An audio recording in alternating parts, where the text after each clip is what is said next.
Okay, good morning, everybody. We're going to go ahead and get started. Welcome, welcome, welcome to this training. We're so glad you're here with us this morning for approaches to reducing youth marijuana use. My name is Lydia Fuqua. I'm a prevention specialist with DECA. I also want to introduce the other DECA staff who are going to be monitoring the chat and running some polls and doing all the awesome background work. Mike is with us this morning, Crystal and Dina. So they'll be your go-to folks if you have any technology issues, and they're going to help me keep an eye on questions in the chat box. So thanks to the three of them for being here with me this morning. Before we dive into the topic, I do just want to give you a quick overview of DECA. I saw quite a few familiar names join us this morning, but just in case you don't know, DECA is a nonprofit agency. We provide a broad range of social and community services in Kansas and Oklahoma. This is the services that we offer. Myself and Mike, Crystal, and Dina, who are also on the call, are with the Prevention Services Program. So that's kind of our background and where we're coming to you from today. So here are the objectives for our time together this morning. We want to take a look at the various forms of marijuana, the products that are out on the market and use among adults, but particularly use among youth. I'm going to do my best to provide you an overview of legalization in the United States and Kansas. I know we have a couple of folks, I think I saw somebody from Nebraska. So we are going to take a look at some Kansas specific data, but also a little bit of national data. Obviously the state of legalization with marijuana is ever changing, so I'm going to do my best to walk us through that. We'll talk about the risks associated with marijuana use, and then we'll discuss some ways to reduce youth marijuana use. Okay, so before we dive into the legalization and some of the risks associated with youth use and use in general, I just wanted to kind of get us all on the same page and lay some groundwork for what we're going to discuss today. So we'll talk a little bit about marijuana, where it comes from, and some properties about marijuana. So it is a mind-altering psychoactive drug. And when we use the term marijuana, we're referring to the dried leaves, the flowers, the stems, and the seeds from the cannabis plant. The cannabis plant contains more than 540 chemical substances, including over 100 different cannabinoids. The main cannabinoids found in the cannabis plant are, of course, the mind-altering chemical THC, which is what produces the high from use, and then CBD, which we'll talk about a little bit later as well. Cannabis plants can be divided into three basic subspecies, which you see on the screen: sativa, indica, and then the less commonly known ruderalis, which you probably, many of you may not have heard of because it contains low levels of THC and CBD, so it isn't a popular plant that people utilize for marijuana. Many of today's varieties that are being used are some sort of hybrid of indica and sativa. There are also many different strains, which are different breeds of cannabis that are bred to have specific effects on the user. Nobody can say for sure how many strains exist, but there are hundreds of strains that are known in the United States and around the world. After alcohol, marijuana is the most commonly used substance in the United States. It's also one of the most socially accepted, which is something that becomes a barrier to the prevention efforts that we try to implement around marijuana use, and particularly youth marijuana use.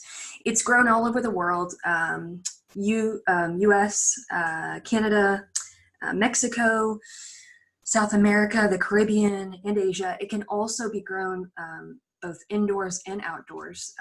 it's a pretty hardy plant. And then the photo on the left shows what the cannabis subspecies look like.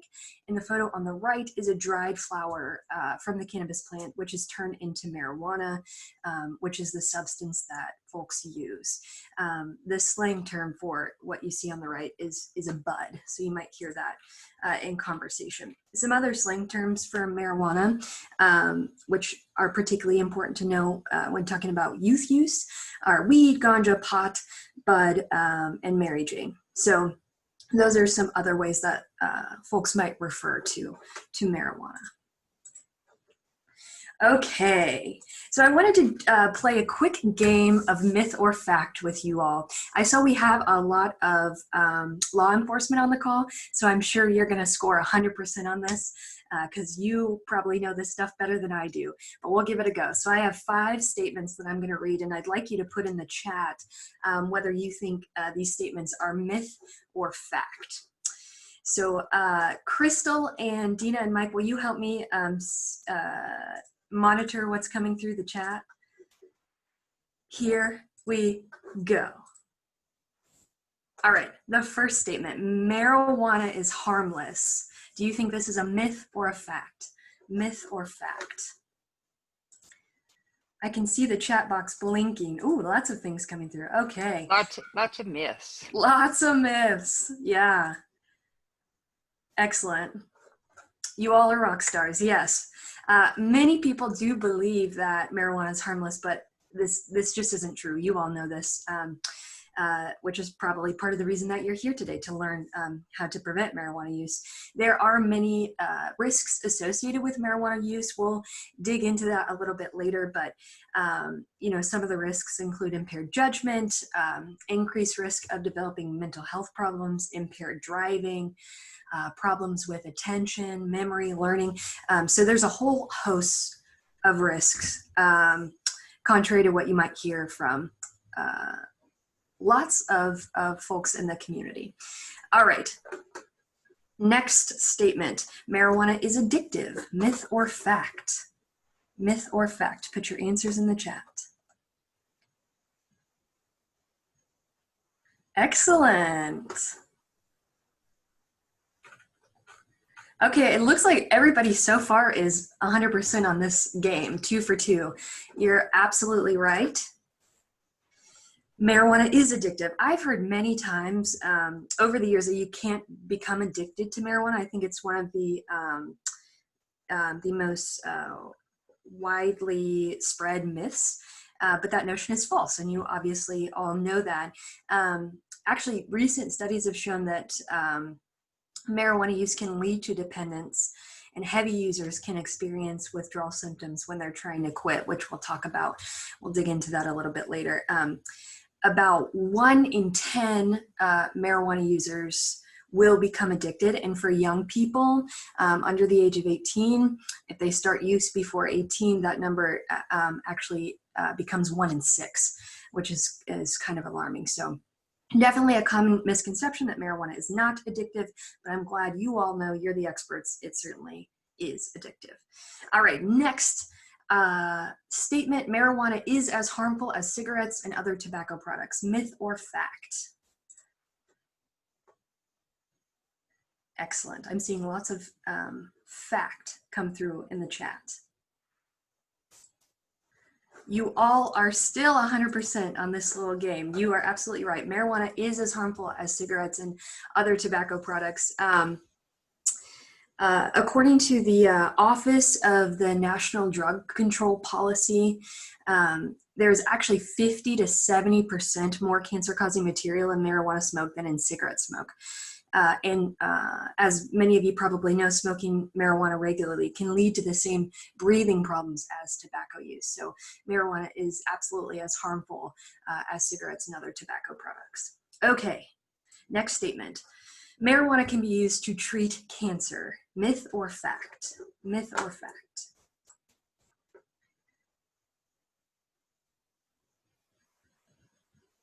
Excellent. Chris, yes, very good. Pain, yes. Cancer, no, that's right. Excellent. Great work. Yes. Still 100% on this game. You're absolutely right. Marijuana is not used to treat cancer. A small number of studies have found that marijuana use may ease some of the side effects caused by chemotherapy, particularly nausea and vomiting. We'll get into that a little bit later, but you're right. It's not used to treat cancer itself. And then the last statement, all marijuana is natural, myth or fact?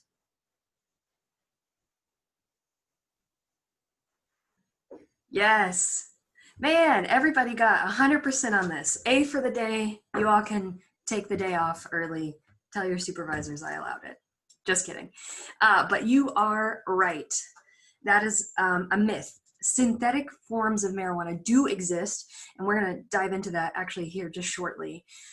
In addition to that, marijuana smoke contains more than 400 chemicals. So just because it is a plant that is grown doesn't mean that all marijuana is natural.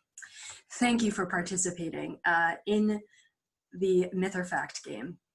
I wanted to hear from you all. What are some additional things that you've heard about marijuana, either from community members, youth?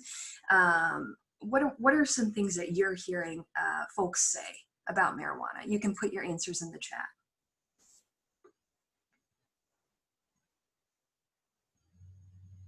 And while you're throwing some things in the chat, I think one of the reasons that the subject of marijuana is so difficult to tackle is because it's a very complicated substance, both chemically and legally. There's a lot of misconceptions about it, a lot of misinformation about its health benefits and the low risk of use.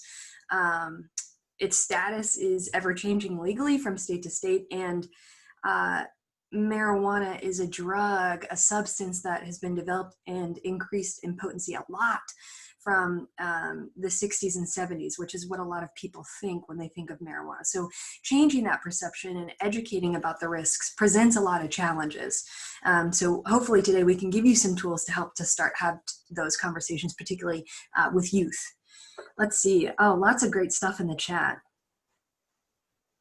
Yeah, it's harmless, doesn't hurt anybody. I can drive fine when I smoke it. Yeah, that's a big one. It's natural, so it's a healthy choice.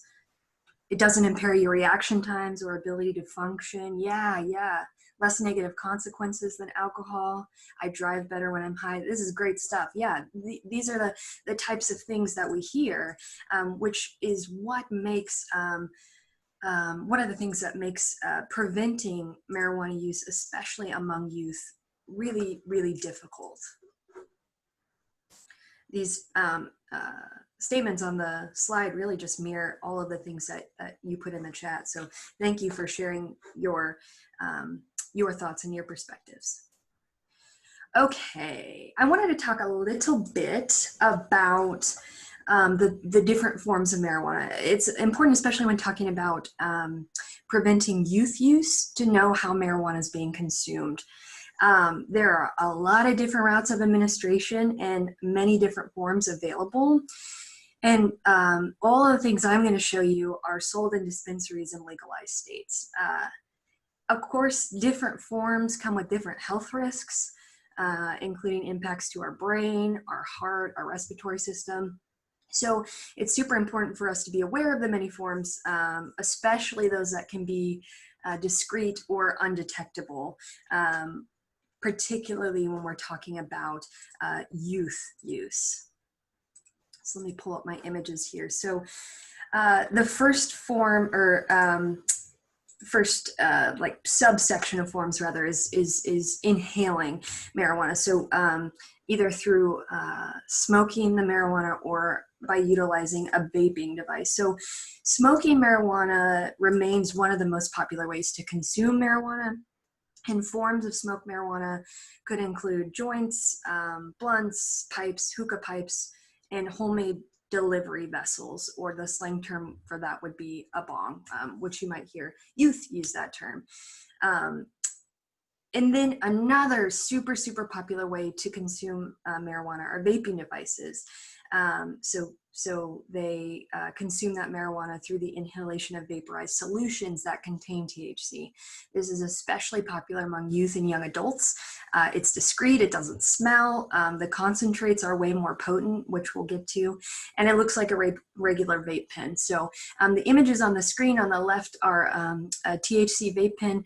In the middle, that's a marijuana pipe, and then the right image is a joint of marijuana. So when we're talking about marijuana concentrates, this is some of the most powerful form of marijuana. Concentrates are made by extracting THC from marijuana using solvents like butane, aka lighter fluid, which is extremely flammable, as you all know. The extraction process is so dangerous. But once it's extracted, it results in like a sticky or wax-like mass that can look similar in consistency to honey or butter, earwax. You can even see there's a powdered form. These concentrates are then infused into an edible or drinkable product, or inhaled using a vaping device, or smoked using a water or oil pipe. What's alarming about these forms, these different concentrates, is that final products can have potencies of 40 to 80% of THC, and users can experience a high that lasts up to 24 hours. So this is very, very strong stuff. And concentrates are legal in states that have legalized marijuana. So they're sold in retail marijuana dispensaries. So when you think about youth utilizing a marijuana vaping device, they're consuming extremely high amounts of THC. All right, then moving on to oral ingestion. With oral ingestion, we're talking about edibles and tinctures. So first and foremost, looking at edibles, you see the gummy worms, and then the cookie. Those are examples of edibles. So THC is fat soluble, meaning it can dissolve in fats and oils. Because of that, it can be infused into a ton of different edible products. Candies, baked goods, drinkable products. Because it's fat soluble, it can also be infused in butter and cooking oils, meaning that it can be incorporated into many other types of dishes like pasta, protein, I mean, you name it. THC hits the bloodstream differently when marijuana is being consumed as an edible versus the smoked or vaporized forms. Because edibles are processed through the stomach and liver, it takes longer for the psychoactive effects to occur, which is anywhere from 1 to several hours after consumption. So this creates serious risk for impaired driving or overconsumption, particularly amongst youth and new adults, users of marijuana who aren't aware of that delayed onset. When it comes to edibles, the percentage of potency is measured in milligrams of THC. So, for example, in Colorado, 1 dose of an edible is equal to 10 milligrams of THC. But it's important to note that edibles don't have a standard dosage. This isn't regulated. Edibles, which we'll dive into a little bit later, are the cause of so many ER visits, overdose, and then consumption in children and pets. Also, THC may not always be evenly distributed throughout the product, so there will be different potencies of THC in different pieces of the product, which can result in overconsumption as well. And then if you look at the image to the very right, those are tinctures. These are alcohol-based cannabis extracts. They're manufactured rather with various THC potencies, and they're used by either dropping the liquid under the tongue or by adding the liquid to food or beverages. And then the last form that I wanted to walk you through is topical administration. These topical applications are lotions, oils, salves, sprays, transdermal patches that are infused with cannabinoids, including and most often THC and CBD. Those lotions, salves, oil sprays, they don't typically reach the bloodstream, so they don't usually have psychoactive effects, but transdermal patches can reach the bloodstream. So if they contain that cannabinoid THC, they can potentially have psychoactive effects. With all marijuana products, they are federally illegal, meaning they're not regulated. So that can increase the risk for adverse effects because there aren't federal standards for manufacturing, dose, safety.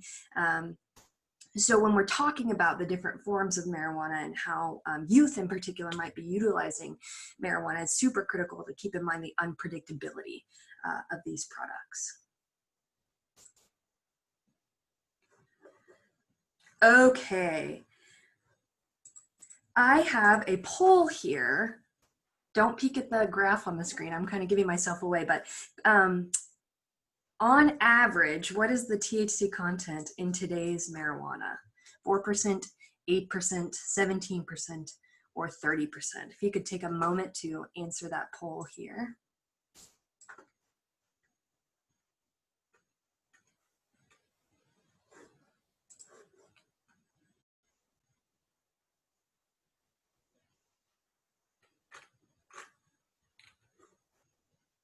There should be a poll popped up on your screen, so take a minute to answer that.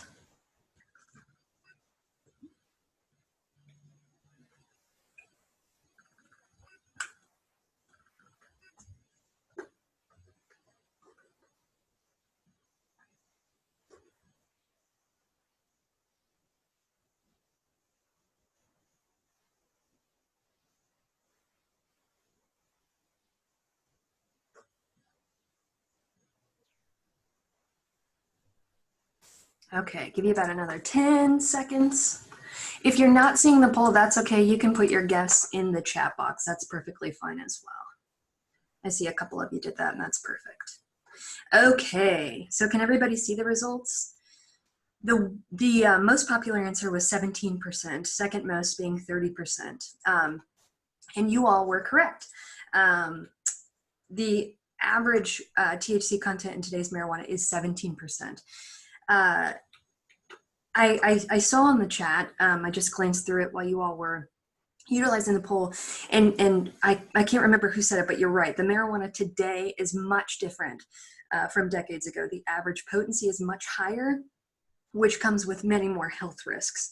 When we're talking about potency, what we mean is the strength of the drug. So the potency of marijuana is the indirect measure of the amount of THC in a sample of cannabis. So in the past 12 years, just in the past 12 years, the potency has increased from just under 8.9% in 2008 to more than 17.1%.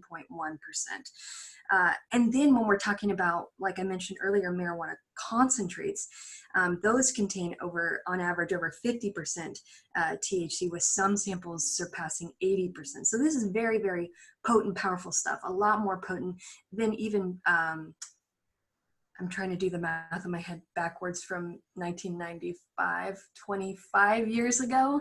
So the potency continues to increase. And what that means is the higher the potency, the smaller the amount it takes to get somebody high, and the faster it can take effect, which is very dangerous if they become more intoxicated than they can handle. Okay, I wanted to spend just a minute talking about synthetic cannabinoids. So these are human-made psychoactive chemicals that are either sprayed on dried, shredded plant material, so they could be smoked or sold as liquids to be vaporized and inhaled in e-cigarettes. These chemicals are called cannabinoids because they're similar to the chemicals found in the marijuana plant. And synthetic cannabinoids are sometimes called synthetic marijuana or fake weed, and they're marketed as safe, legal alternatives to the drug, but that's inaccurate. They're not safe, and they actually can affect the brain much more powerfully than marijuana. What's so scary about synthetic cannabinoids is that the health effects are super unpredictable. Use can cause nausea and vomiting, rapid heart rate, suicidal thoughts, paranoia, hallucinations, and many other adverse health effects. So This is because the THC potency in synthetic cannabinoids is between 5 and 45 times stronger than that in regular marijuana. So it's much more potent. It also varies from batch to batch and from brand to brand. So that makes it really unpredictable and really easy for users to overdose. I also wanted to take a little bit of time to talk about vaping because, as we know, vaping, be it nicotine or THC, is a very popular way that youth are consuming substances, so it's something that we want to be aware of. These are electronic devices used for the inhalation of vaporized solutions, such as those containing nicotine or THC. As we talked about, the THC content in vape oil is much higher than smoking marijuana. There are some other risks associated with vaping beyond that of the potency of THC. The aerosols that are inhaled by the user have harmful substances like volatile organic compounds, heavy metals like tin, lead, and nickel, chemicals that are known to cause cancer, ultrafine particles that can settle and accumulate in our lungs, leading to really, really terrible respiratory difficulties. But all that said, vapes are a really popular way to consume marijuana, especially with teens and young adults. And part of it is their stealthness. If you look on the screen, these are all examples of stealth vapes that can be used for nicotine or THC delivery. The backpack was new to me. And the phone case as well. You can see there at the bottom right, it looks like a smartwatch, but it's actually a vape. Above that is a key fob. One looks like a pin. And then in the top left, that's a hoodie with a string that is actually a vape device. So they're super stealth, which is one of the reasons that they're very, very popular with youth. And many nicotine vapes, such as Juuls, can be modified to add marijuana concentrates. There's a ton of YouTube videos out there for youth to be able to modify their devices to add marijuana concentrates. But the vaping health effects are very, very serious.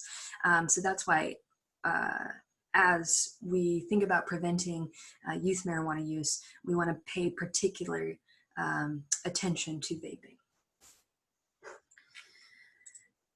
Okay, I wanted to spend just a little bit of time on CBD as well. It is a non-psychoactive substance in marijuana that some say provide medical benefits. It doesn't contain THC, which is, as we know, the psychoactive ingredient found in marijuana that produces a high. On the screen, you can see a variety of products that are offered. It's sold as an oil, an extract. You can get it as a vaporized liquid, an oil-based capsule, food, drinks, you name it, beauty products. There's a whole range of CBD-infused products available in CBD stores and online. It's kind of a hot topic right now.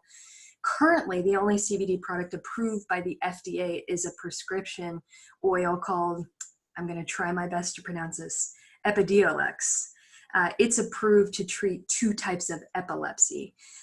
But aside from that drug, the state laws on the use of CBD can vary. They're studying CBD for as treatment for a wide range of conditions, Parkinson's disease, schizophrenia, diabetes, anxiety, but research on the drug's benefits is super, super limited still. And it also carries some risks. CBD can cause side effects. Dry mouth, diarrhea, reduced appetite, drowsiness, fatigue. It can interact with other medications you're taking, like blood thinners. Another thing that poses a risk is the unreliability of the purity and dosage of CBD in products. We've all heard the stories of folks who have used CBD that they purchased at a CBD store and then have had to be drug tested at work and failed. A recent study of 84 different CBD products bought online showed that more than a quarter of the products contained less CBD than labeled. And then in addition to that, THC was found in 18 products, and that was not included on the label. So there are some risks associated with CBD as well. Definitely a lot of emerging information. Okay, we talked about this just a little bit, so I won't spend too much time on this. But the FDA hasn't recognized or approved the marijuana plant as medicine. They have 2 FDA-approved medications that contain cannabinoid chemicals in pill form. But as you all know, any product approved by the FDA has to undergo rigorous clinical trials in hundreds to thousands of human subjects to determine the benefits and risks of possible medication. And to date, researchers just haven't conducted enough large-scale clinical trials to show that the benefits of marijuana outweigh the risks in patients that it's meant to treat. So the 2 main cannabinoids from the marijuana plant that are our medical interest currently are THC and CBD. So studies are happening, but there's just not enough evidence to suggest that the benefits of marijuana use outweigh the risks.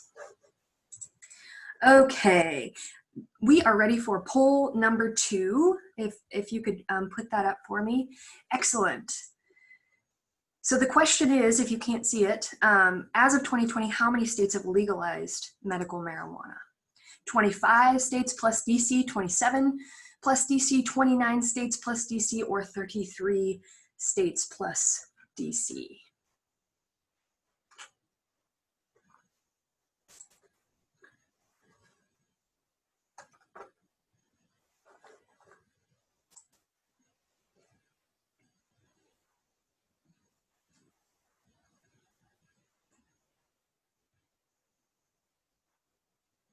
Give you about another 30 seconds to enter your answers. And as Dina said in the chat, if you can't see the poll, you can enter it in the chat.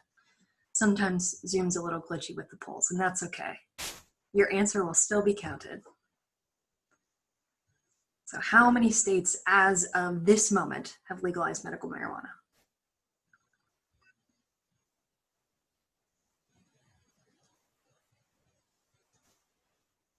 All right, another 10 seconds, and then we'll check out the results.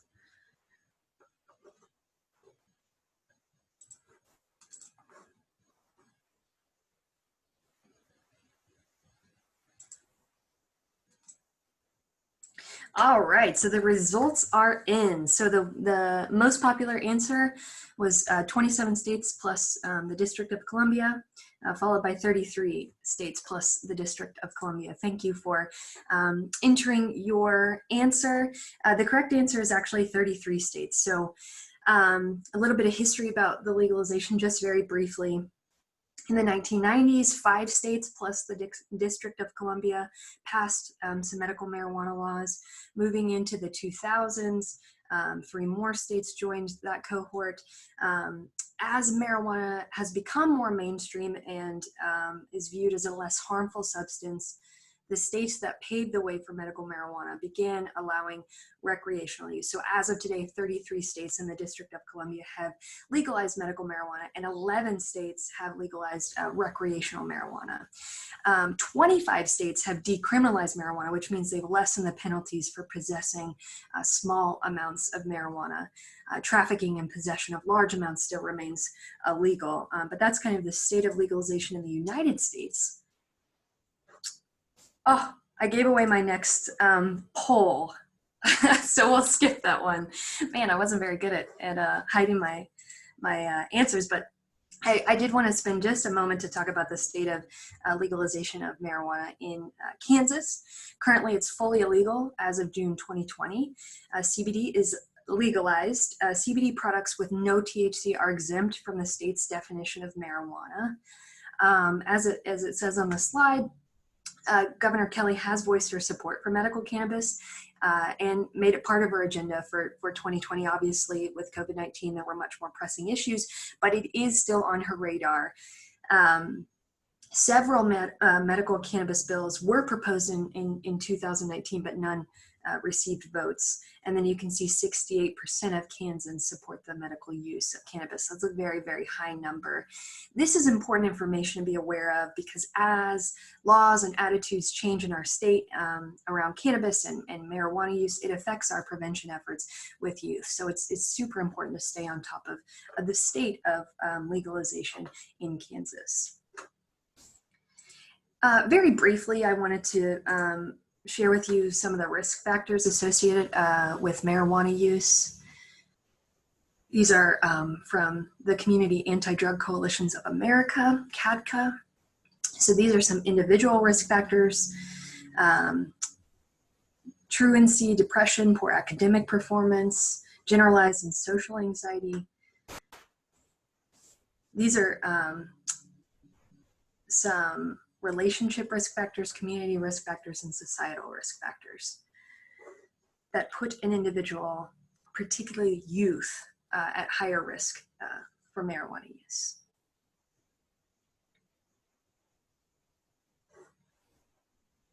And if anybody would like a copy of these, I'm kind of zipping through it, but I'd be more than happy to provide that to you as well. And then these are protective factors that can protect an individual from marijuana use. One of my favorites is in the community domain, connectedness. Very simple concept, but it's amazing the impact that that can have on youth. I also wanted to take a look at some data specific to Kansas. This data is from the Kansas Communities That Care Survey, which is an annual survey administered to school districts by Greenbush. Data from the survey provides important indicator measures to support community planning. So it's been administered since, I believe, 1995. So really, really good data. This graph shows the percentage of 10th and 12th graders in Kansas who have used marijuana at least once in the past 30 days. As you can see, there was a bit of a drop in 2020, which is good news. This graph is the percentage of 10th and 12th graders in Kansas who say marijuana is very easy to get. Perceived availability is, of course, a risk factor for marijuana use, so it's very exciting to see this number going in a downward trend as well. Talking about risk of harm, this graph shows the percentage of 10th and 12th graders who believe there's no risk of harm for using marijuana once or twice. You can see that number is steadily climbing.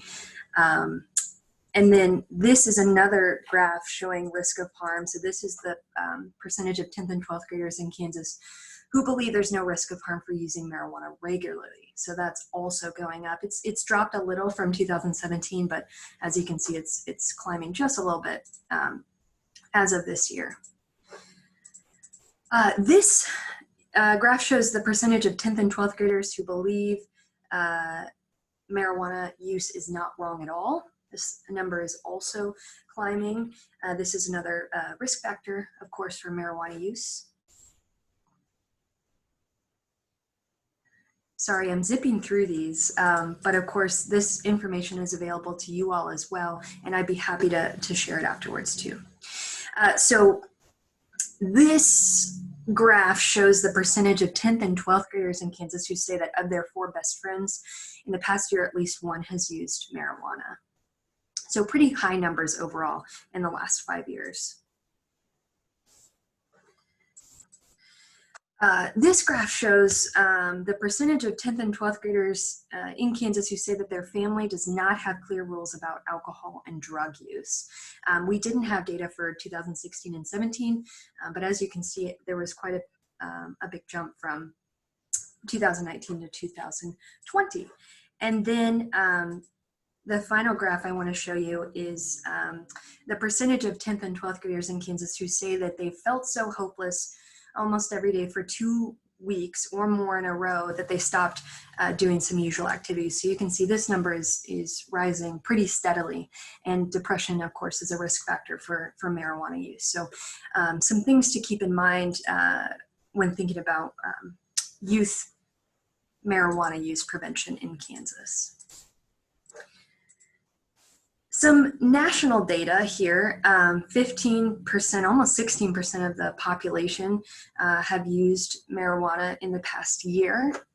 4.4 million people had a marijuana use disorder in the past year. And then I think what I find most startling is this third statistic. So college students' use of marijuana is at its highest levels seen in the past 3 decades. So as social acceptability and availability of marijuana increases, you can see that use is going up as well. All right, I'll spend just a little bit on the brain science. This image is from Scholastic. They have some really great information about the brain science. I'm not a brain scientist, but I'll do my best. So when THC enters the brain, it attaches to neurons with specific kinds of receptors, and those are actually called cannabinoid receptors. This science was developed in response to the use of THC. Normally, these receptors are activated by chemicals that occur naturally in the body that are called cannabinoids. Cannabinoids regulate how cells communicate, so they slow down or regulate communication between cells. Most of the cannabinoid receptors are found in parts of the brain that influence pleasure, memory, thinking, concentration, sensory, and time perception, coordinated movement, which I don't think any of those would come as a surprise to you, given the effects of what we know about marijuana use. So when you introduce THC into the brain, it overwhelms the endocannabinoid system. It interferes with the ability of natural cannabinoids to do their job of fine-tuning that communication between neurons, which can throw an entire body, an entire system off balance.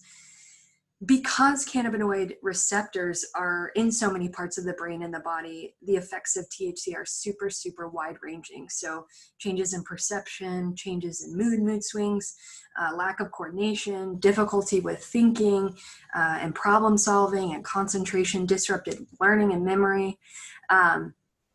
When the chemicals produced in the body for these functions are altered by the drug, the body's natural ability and function can be altered. So the things that used to bring pleasure no longer happen without that drug, which is how dependence and addiction start.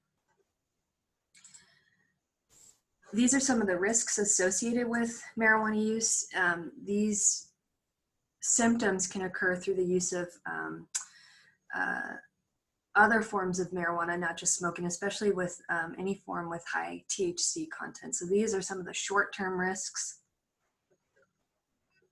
Altered sense of time, anxiety, hallucinations, psychosis can even occur. And then these are some of the long-term risks associated with marijuana use. As we talked about, marijuana smoke contains many of the same components as tobacco smoke, which can pose a lot of respiratory risks. It can increase the heart rate by 20 to 50 beats per minute. So marijuana use can increase your heart rate, and it can last for hours after the user has stopped. There's also emerging science on the effects of marijuana on the heart. That research is relatively new, and there's a lot more to learn, but definitely something to keep an eye on, especially in particular for those at risk for heart disease. As we talked about, marijuana can absolutely be addictive. Approximately 10% of people who use marijuana can develop what's called marijuana use disorder or cannabis use disorder. People who begin using marijuana before the age of 18 are 4 to 7 times more likely than adults to develop a marijuana use disorder. So there's a multitude of risks, both short and long term, associated with marijuana use. And then I wanted to spend just a moment focusing on youth use in particular. You can see the statistic on the screen, which I just shared with you. Because regardless of what's happening with legalization in the United States, currently nowhere is it legal for somebody under 21 to use marijuana. And that's because youth are particularly vulnerable to the risks of substance use. So when we think about the prefrontal cortex, that front part of the brain that controls decision-making, emotion regulation, impulse control, that isn't fully developed until your mid-20s, about age 25. So exposure to addictive substances, including marijuana, before that part of your brain is developed, can cause damage to your brain, including becoming more susceptible to addiction, mood disorders, increased risk for mental illness, permanent lowering of impulse control. It can hurt a youth's ability to learn, hurt your memory, your attention span. It literally rewires a youth's brain. So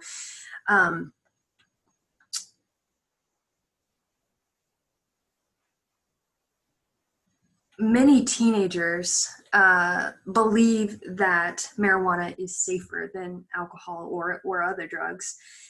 So when we're talking about marijuana with youth, it's helpful to know the myths and facts, some of the things that we covered in the beginning. I've heard many teenagers say it's harmless because it's natural, or it's not addictive. I love an example that my colleague Deanne uses, that just because, so it's a picture of a marijuana plant and a poison ivy plant, and the statement is, just because it's natural doesn't mean it's safe. I love that. So having those tools in your toolbox to be able to conversate with youth and dispel some of those myths is super important, because research suggests somewhere between 9 and 30% of those who use marijuana will go on to develop some degree of marijuana use disorder. And like the slide says, people who begin using marijuana before age 18 are at an increased risk to develop a marijuana use disorder.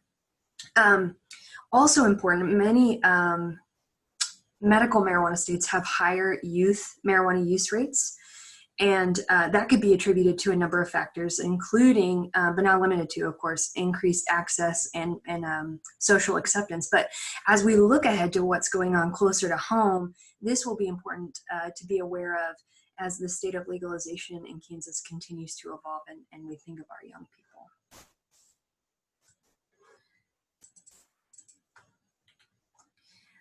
All right, so I wanted to share this image on the screen. This is a picture of a dispensary, the front window of a dispensary. You can see a wide range of products with bright colors. Some of them even look like candies that are on the market that don't contain THC.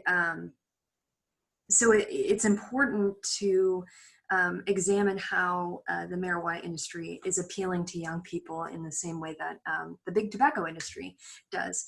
Colorado is a great example. They're experiencing a tremendous public health issue. Marijuana poisoning in young children has increased 150% in Colorado since it was legalized. So when we talk about young children, there's a huge risk for them not knowing THC is in these products, especially if they are out of the package or left lying around. It poses a huge risk for accidental overdose. And then when we're thinking of preteens and teens and young adults, just look at the appeal of the products. Just like big tobacco uses flavors to target teens, the marijuana industry is doing that as well.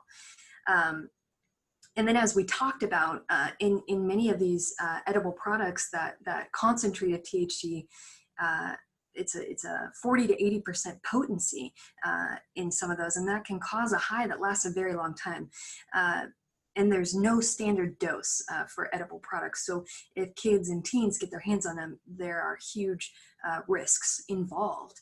So this is very important to be mindful of as we, again, think about what the state of legalization looks like for our state moving forward. Just a couple of strategies for reducing youth use.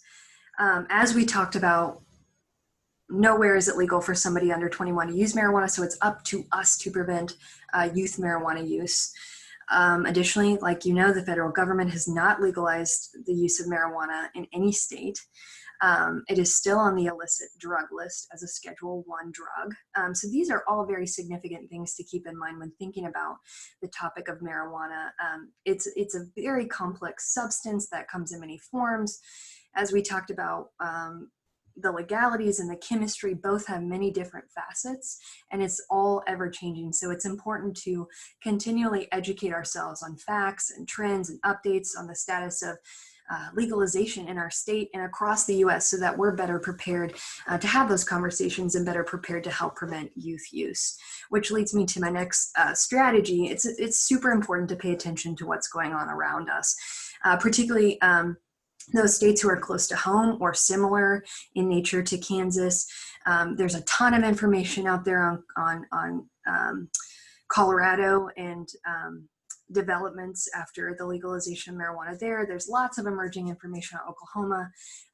Missouri information is coming down the pipeline as they move forward with the legalization of medical marijuana. So it's super, super important to watch what's going on nationally, particularly in our surrounding states in terms of policy and use data, to learn how to advocate for better, more comprehensive marijuana prevention policy in Kansas that protects our youth.